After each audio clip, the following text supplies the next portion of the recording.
There is a truth capable of saving most relationships from collapse, but people rarely accept it. They call it old-fashioned, uncomfortable, or simply wrong. They get angry just hearing it. Yet the truth remains, you cannot demand everything from your partner while offering nothing in return and expect the bond to survive. You cannot treat a relationship like a service where you are the dissatisfied customer and the other person is the tireless provider. Until both sides understand that partnership is a two-way exchange, not a one-sided extraction, there will be no peaceful homes. Unrealistic modern expectations destroy relationships before they even start.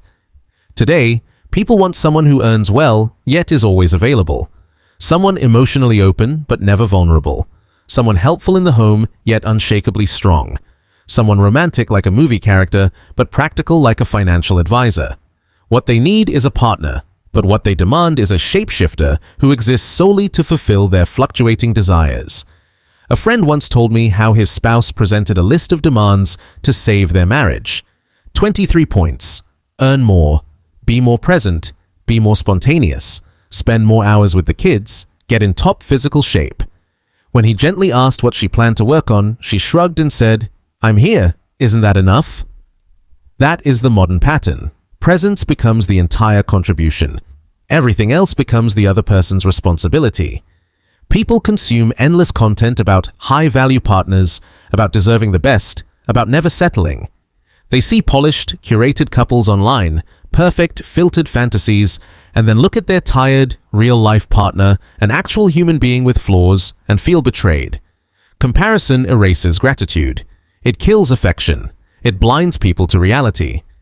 Emotional entitlement has spread to absurd levels.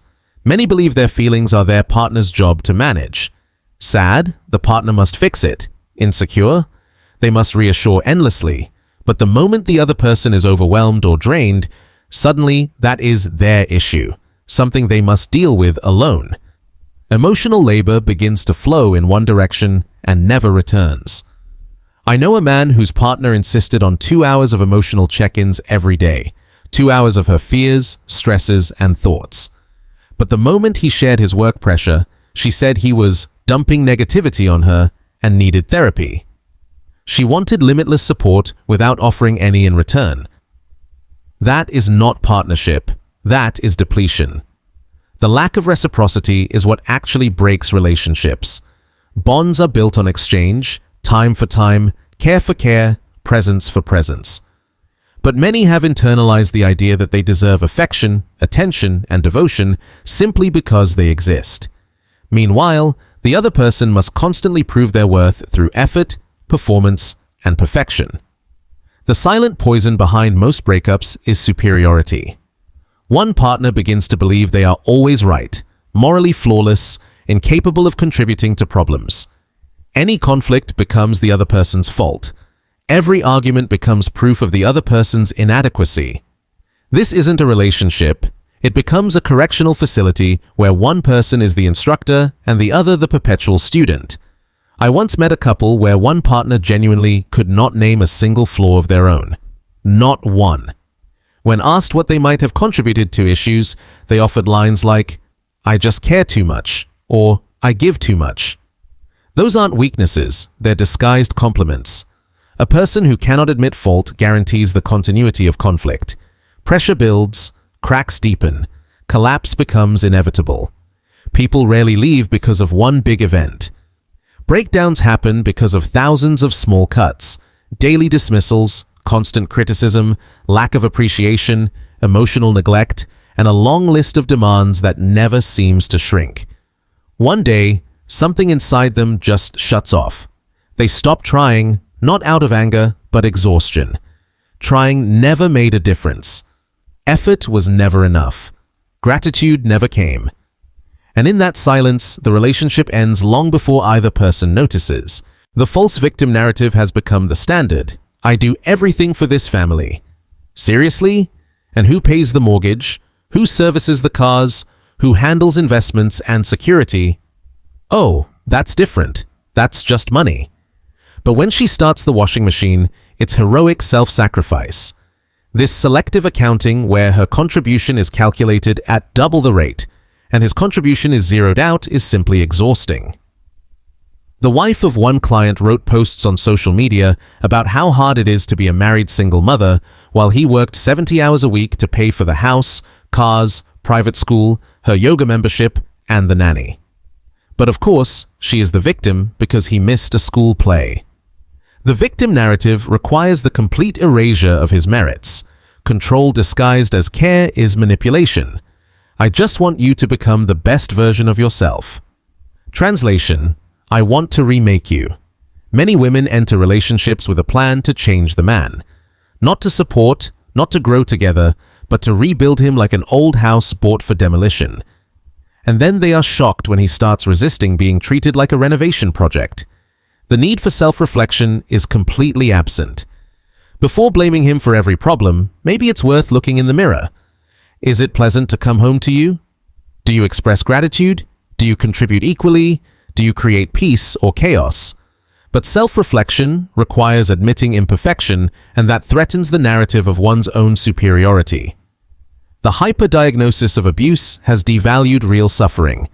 Every boundary is now called control. Every disagreement is gaslighting.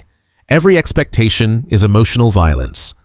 The language of real trauma is weaponized in ordinary domestic disputes.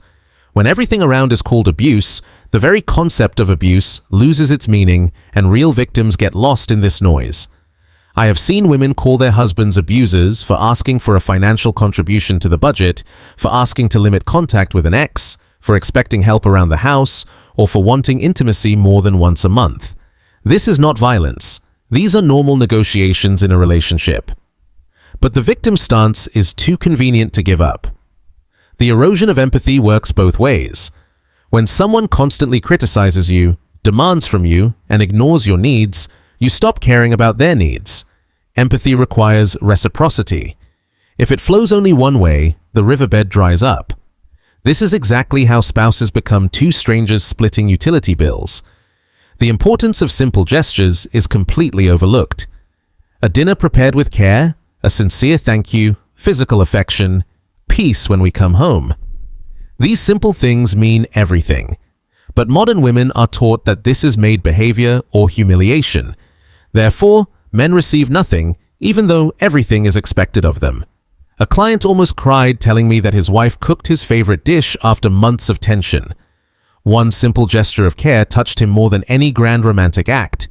Men are starving for elementary kindness in their own homes. The emotional invisibility of men is tragic.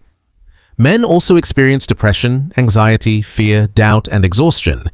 But these feelings are inconvenient for the narrative where women are the only ones bearing the emotional burden. Therefore, male emotions are either ignored or pathized. He's not burnt out, he's lazy, he's not depressed, he's weak, he's not lonely, he's clingy. Communication breaks down due to assumptions. She assumes he knows what she needs, he assumes she says what she thinks. She speaks in hints. He speaks directly. She wants emotional validation. He offers solutions. No one is wrong. But without understanding this difference, every conversation turns into a conflict. Example: wife says the house is dirty. She means I am overwhelmed and I need help. He hears a fact, the house is dirty, and agrees. She gets angry that he didn't offer help. He is confused because she didn't ask. This is not communication. This is expecting telepathy. Two extremes of female behavior destroy marriages. The martyr who does everything while constantly complaining, and the controller who manages everything while respecting nothing. Both positions kill partnership. One makes herself indispensable but insufferable. The other appoints herself boss over a person who didn't apply for a job with her. Emotional literacy is needed. Learn to express needs without attacking. I need help with dinner, not you never do anything. Learn to accept criticism without defensiveness. Learn to disagree without destroying everything around you. But this requires admitting that you are not the ultimate truth. Equality and responsibility mean that both own the success or failure of the relationship. Not 50 in-airs every task, but 100% engagement from both sides. But modern culture tells women they are the prize to be won, not a partner who must contribute. This breeds a sense of permissiveness that poisons everything. The abuse of moral superiority isolates women from their husbands. When you place yourself above your partner, closeness is impossible. Intimacy requires equality, vulnerability, and shared humanity. But if you are an enlightened deity and he is your project, there is no room for connection. The consequences of devaluation are predictable. When a person feels invisible, undervalued, and devalued, they emotionally shut down. This is not punishment, but self-preservation. You cannot pour endlessly from an empty cup. And then she wonders why he has become so cold, even though she has been pushing him away for years. The false belief in self-sacrifice breeds resentment. Many women take on extra functions that no one asked for, and then resent the lack of gratitude, cooking complex meals no one ordered, implementing cleaning systems no one needs, and then feeling like victims. I knew a woman who spent weekends endlessly rearranging furniture, exhausting herself, and then making a scene because no one appreciated her labor. Her husband didn't need the furniture moved, he needed a rested wife. But she invented work to feel important and then hated everyone for that work. Relationships are coexistence, not fusion. You are two individuals who decided to share a life, not one organism. Keep separate interests and friends. Come to each other by choice, not obligation. But many women perceive any independence as betrayal.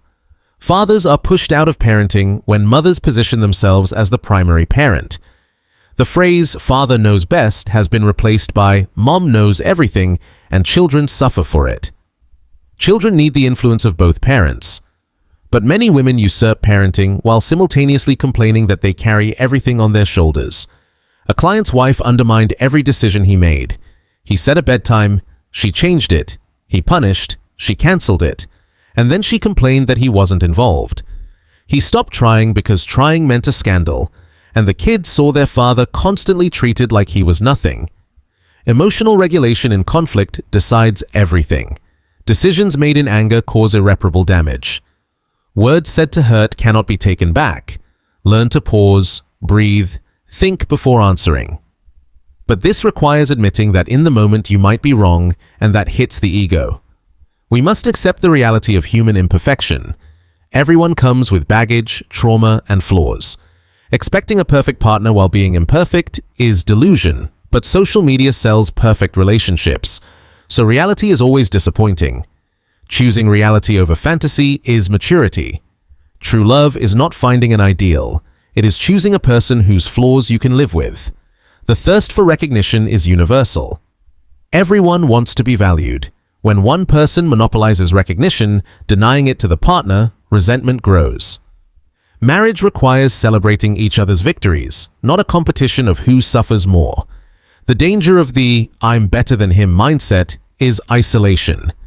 By positioning yourself as the savior of the relationship, you become its destroyer. No one wants to be married to a person who considers them second-rate. Partnership requires equality, even if roles differ. The cycle of emotional manipulation exhausts everyone.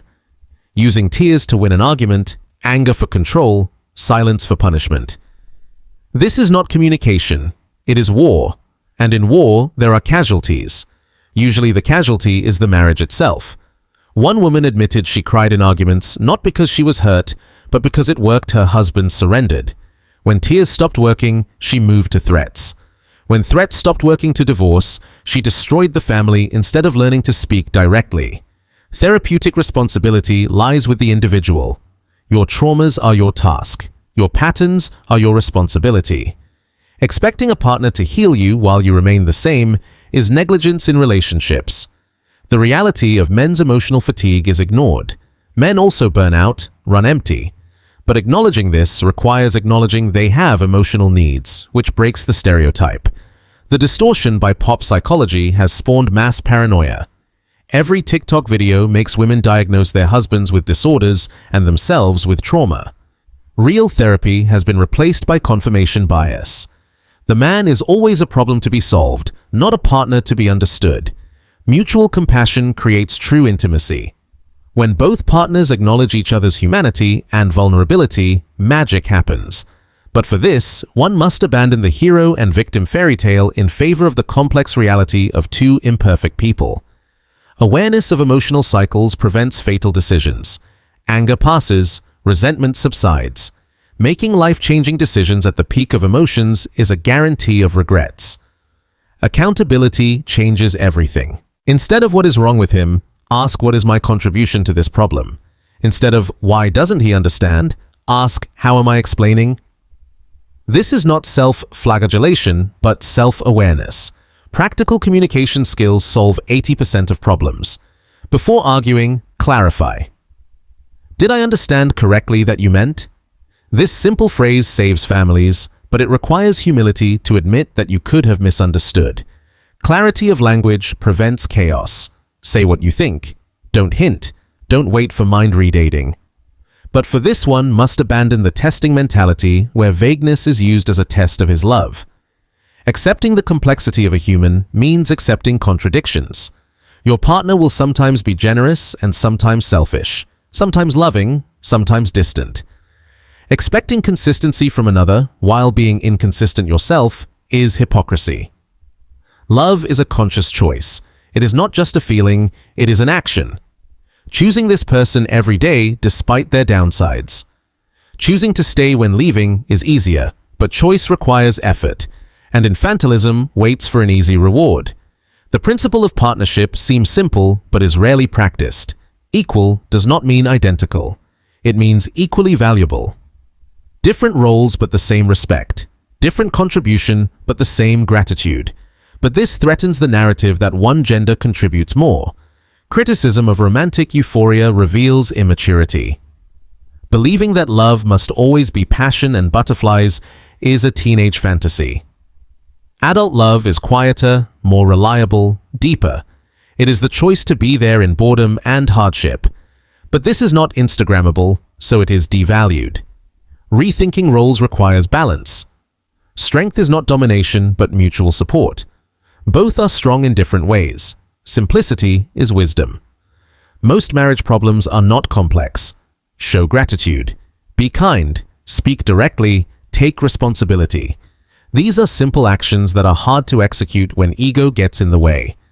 Marriage is not a battlefield where someone must win. It is not therapy where someone is treated. It is shared growth. But this requires seeing the partner as an equal, not a subordinate. Love beyond perfection. That is the truth. Your partner will never be perfect just like you. This is what many women don't understand about the modern relationship market, which they helped create themselves. When you demand perfection while offering criticism, when you wait for provision while giving contempt in return, when you demand emotional service while refusing support, men adapt. Not by becoming who you want, but by leaving the game. Marriage statistics are falling not because men have gone bad, but because they refuse to play a game they cannot win. The fantasy sold to women have everything, while giving nothing is a lie. A career without sacrifices, a family without compromises, romance without reciprocity. This is not feminism. This is a utopia. And when reality does not align with the fantasy, women decide the problem is men. I see this damage daily. Successful women aged 30 to 40 with apartments and careers wonder, where are all the normal men? Normal men are here. They just don't sign unilateral contracts. They saw how divorces destroyed their fathers. They saw their friends turn into ATMs with visitation rights on weekends. They learned the lesson. Modern marriage is maximum responsibility with minimum rights. The therapeutic complex has made everything worse. Women are convinced they are always traumatized and deserve endless support. Any problem in the relationship is reformulated as he didn't meet my needs. Therapy has turned from healing wounds into validating every complaint. And here is the brutal truth, many modern women have put a price tag on themselves that the market cannot bear.